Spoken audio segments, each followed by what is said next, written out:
pospone para cuando se encuentra en el salón y por lo tanto tiene la palabra don Jaime Fernando Cárdenas Gracia, quien presentará 5 iniciativas con la amplitud del tiempo que le concede esta mesa directiva por economía procesal. Adelante, señor diputado. Su primera iniciativa es el proyecto de decreto que reforma el artículo 19 del Código Civil Federal, también su iniciativa de reformar el artículo 72 de la Constitución Política de los Estados Unidos Mexicanos, su iniciativa que reforma los artículos 75 y 76 de la Ley General del Sistema de Medios de Impugnación en materia electoral y la del proyecto de decreto que reforma el artículo 124 de la Constitución Política de los Estados Unidos Mexicanos. Muchas gracias, diputado Cárdenas, por su comprensión. Estas 4. Y la otra que la presente mi compañero Fernández Noroña. Con mucho gusto. Adelante, diputado. Gracias, presidente, por su atención. Ojalá que también sea un poco tolerante, porque se trata de 4 iniciativas. La primera de ellas entraña una reforma al artículo 19 del Código Civil Federal para establecer expresamente en la legislación civil común la analogía. La analogía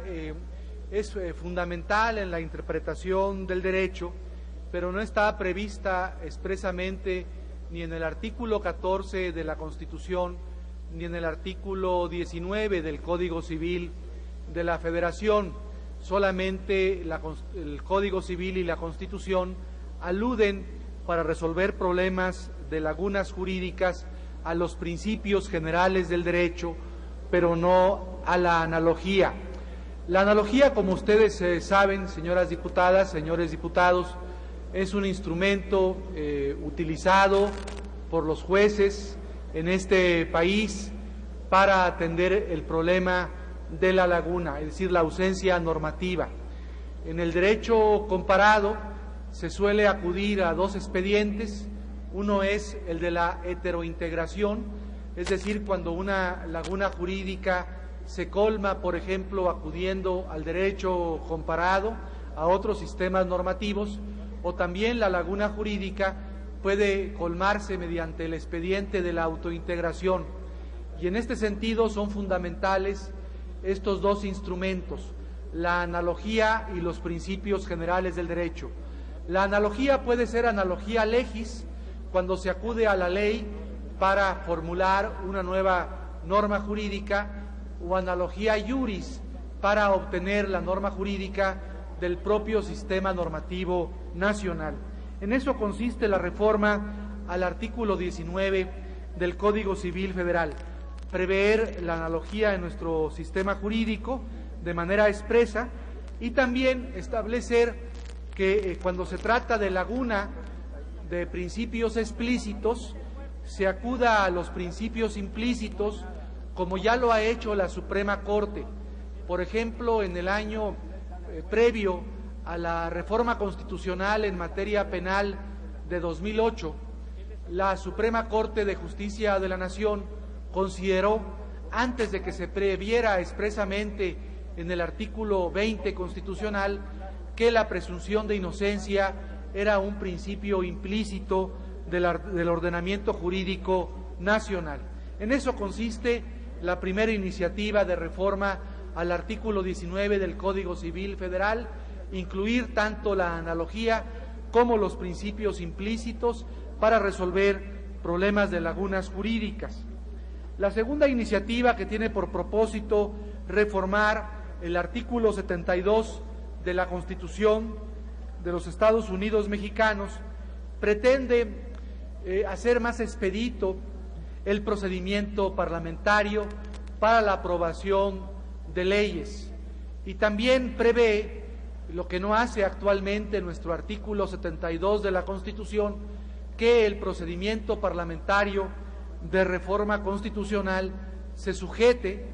íntegramente a lo previsto en el artículo 135 de la Constitución. Esta iniciativa creo que puede ser relevante por distintos motivos de agilización, de expeditez en el trámite parlamentario, pero sobre todo porque aclara dudas que se han presentado ya en la Suprema Corte de Justicia de la Nación y también que se han planteado por la doctrina constitucional de nuestro país. Me refiero en concreto a la pregunta de si el presupuesto de egresos puede ser o no vetado por el Ejecutivo. En esta propuesta, en esta iniciativa de reforma constitucional, con toda claridad intentamos resolver esta duda constitucional al establecer que el presupuesto de egresos que apruebe esta Cámara de Diputados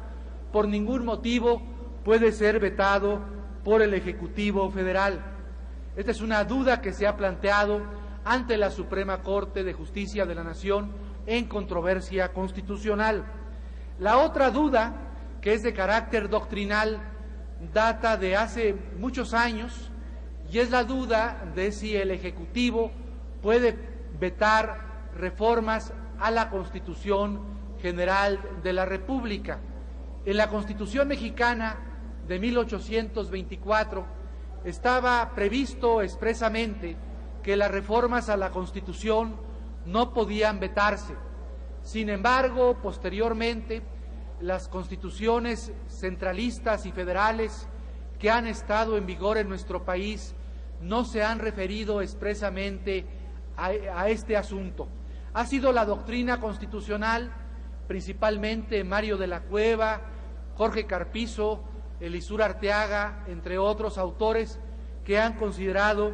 que las reformas a la Constitución no deben ser vetadas por el Ejecutivo Federal, porque el constituyente permanente o el poder revisor de la Constitución tiene una jerarquía superior a la de los poderes constituidos. En eso consiste esta segunda iniciativa, que nos parece relevante por dos motivos principales, o por tres motivos principales: porque agiliza el procedimiento parlamentario en la aprobación de normas, primer motivo; segundo motivo, porque con toda claridad da un trámite parlamentario a la reforma constitucional diferente al trámite parlamentario de la legislación ordinaria;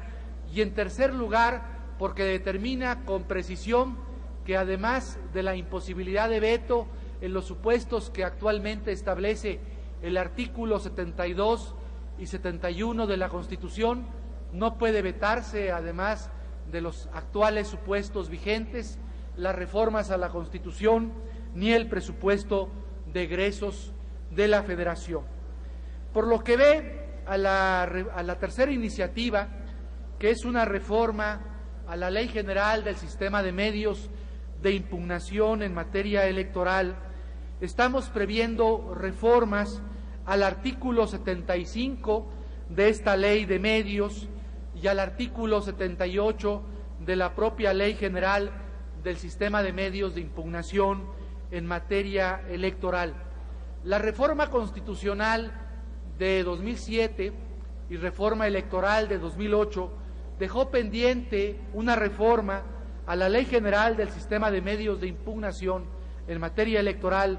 para establecer nuevas causales de nulidad de las elecciones en nuestro país. En esta reforma, en esta iniciativa, proponemos que sea causal de nulidad de las elecciones federales las siguientes: utilizar recursos provenientes de actividades ilícitas o prohibidos por la legislación electoral. Las elecciones presidenciales, a diputado y a senador, pueden ser o podrían ser anuladas si se utilizan recursos del narcotráfico o provenientes de actividades ilícitas. También se considera como causal de nulidad el utilizar recursos públicos ajenos a las prerrogativas previstas en la legislación electoral o el desvío de los programas sociales en el uso o en el empleo de precampañas y campañas. También se considera causal de nulidad electoral provocar temor en los electores o comprar, hacer proselitismo, inducir, coaccionar o inhibir el voto durante el proceso electoral y sobre todo previo a los 3 días de la elección o de la jornada electoral. También se considera causal de nulidad electoral solicitar declaración firmada del elector acerca de su intención o sentido del voto o una declaración firmada del elector para que se abstenga de ejercer el voto. Se considera también causal de nulidad de la elección solicitar votos por paga, dádiva, promesa de dinero u otra recompensa durante el proceso electoral. También se considera causal de nulidad de las elecciones el transporte de votantes, es decir, el acarreo de votantes a las casillas o a sus inmediaciones. También se considera causal de nulidad electoral abrir o manipular sin causa justificada los paquetes electorales o retirar los sellos de los mismos. Se considera, como ya hacen algunos estados de la República, específicamente el Distrito Federal, causal de nulidad de la votación y de la elección, el rebasar los topes de gastos de campaña. Igualmente se considera causal de nulidad de las elecciones contratar tiempos en radio y televisión y en otros medios de difusión en contravención a la ley electoral. Se considera igualmente causal de nulidad de las elecciones iniciar anticipadamente las precampañas y las campañas, o se establece y se instaura legalmente la llamada causal abstracta de nulidad, estableciéndose en el artículo 75 de la Ley de Medios de Impugnación en materia electoral, que es causal de la nulidad electoral violar los principios constitucionales y legales que permitan que las elecciones dejen de ser libres, auténticas y periódicas. En el artículo 78 de la Ley General del Sistema de Medios de Impugnación se establece con mucha precisión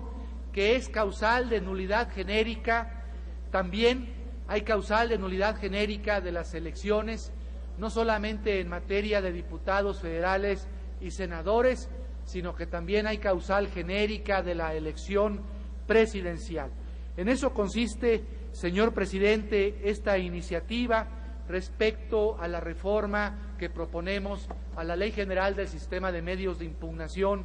en materia electoral. Finalmente, la última de las iniciativas de materia constitucional que estamos proponiendo, compañeras diputadas y compañeros diputados, es una reforma al artículo 124 de la Constitución. Como todos ustedes saben, el artículo 124 de la Constitución mexicana establece el principio de que las facultades no reservadas expresamente a la Federación se consideran o se entienden reservadas a los estados. Sin embargo, hace falta en el artículo 124 de la Constitución un párrafo segundo que determine la manera en que deben ser tratadas las llamadas facultades concurrentes, coincidentes o coexistentes, porque no se establece nada al respecto. Cuando el artículo 73 de la Constitución establece un buen número de facultades concurrentes y se tienen que aprobar las llamadas leyes generales, casi siempre la Federación se queda con la tajada de león, es decir, mediante la ley general establece que tendrá el papel preponderante para la administración o para el ejercicio de estas facultades concurrentes, coincidentes y coexistentes. En esta iniciativa, compañeros diputados, estamos proponiendo que las facultades concurrentes, coincidentes y coexistentes se ventilen, se ejerzan a través de los principios de armonía, de simetría y de correspondencia de responsabilidad entre los 3 niveles de gobierno, para que la Federación no tenga el papel preponderante en el ejercicio de estas facultades concurrentes, coincidentes o coexistentes. Y además estamos estableciendo algo que yo considero muy importante, que en la aprobación de las leyes generales, que son las leyes que se ocupan, que regulan el ejercicio de estas atribuciones concurrentes, también coincidentes o coexistentes, que en las leyes generales participen no solamente las cámaras del Congreso de la Unión mediante la votación mayoritaria de los miembros presentes de ambas cámaras, sino que en las leyes generales también participen las legislaturas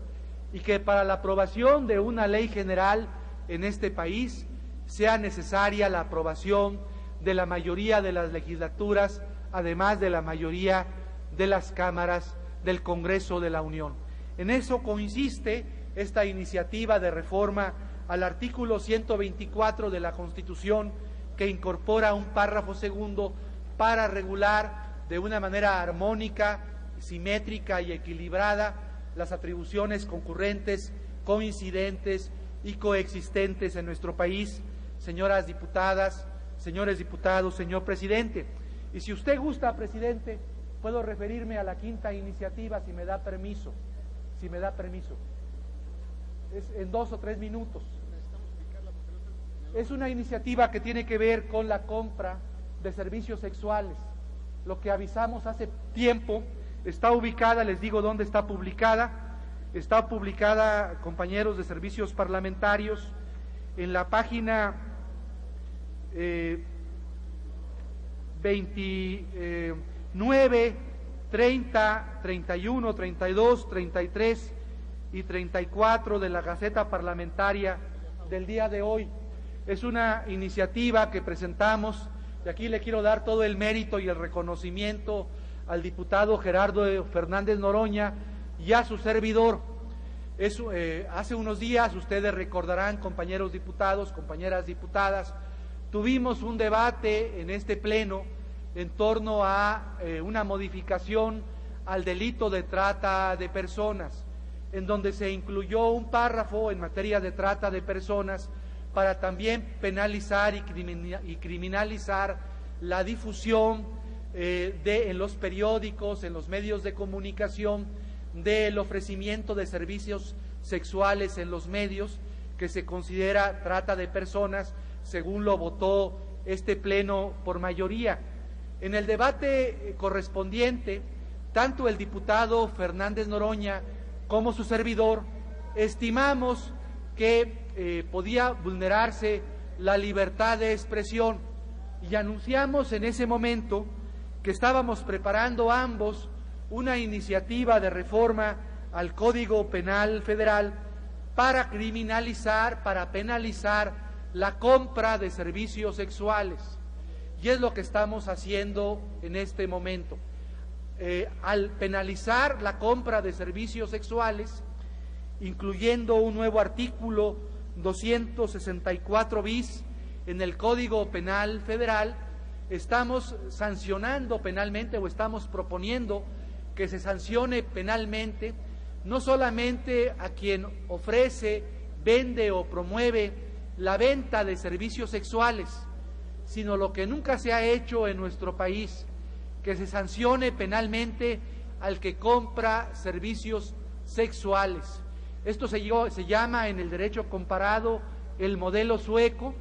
y existe regulado en Suecia